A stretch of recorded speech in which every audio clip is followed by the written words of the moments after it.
Milky Way Galaxy shine garken taurari da duniya take ciki. Milky Way garke ne na taurari wanda ke ɗauke da fiye da taurari biliyan 100. Wannan garke mai launin madara shine inda rana da duniyoyin da ke zagayenta suke ciki har da duniyar da muke ciki. Milky Way yana cikin garken taurari da dama da ke cikin sararin samaniya, kuma yana da girma sosai har ya wuce shekarun haske 87,000 a faɗi. A cikin Milky Way akwai tsarin da ake kira zangon rana, wato solar system.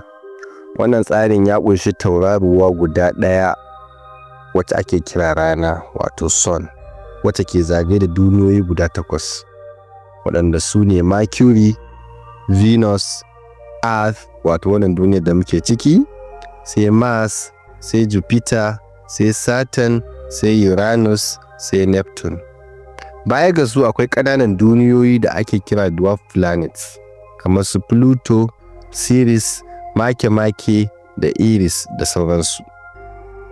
Rana dai tauraruwa ce daga cikin garken Milky Way, kuma kamar yadda take da duniyoyi a kewaye da ita, haka wasu taurari ma suke da su. Masana sun bayyana cewa akwai miliyoyin garken taurari a cikin duniya da ɗan adam ke iya hanguwa, wato observable universe. Irin su Andromeda Galaxy, wanda ita ce mafi kusa da mu. Sannan akwai Sombrero Galaxy, wato galaxy nan mai kama da malafa, da dai sauran irinsu. Bayyanar Milky Way a sararin samaniya yana zuwa ne a lokacin bazara. A watannin bazara irin watan Yuli, wato July, ana iya ganin Milky Way a sarari ba tare da kayan amfani da na'ura ba. Masana sun ce za ka iya hangenta da misalin karfe 10 na dare a kudancin sararin samaniya.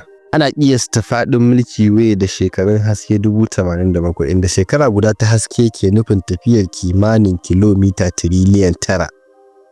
Idan aka kwatanta nisan da yake tsakanin Jupiter da Earth, hakan baya kaiwa ma awa 1 ta haske, wanda ke nuna cewa duniyoyin zangon rana suna da kusanci sosai idan aka duba da sararin samaniya gaba ɗaya.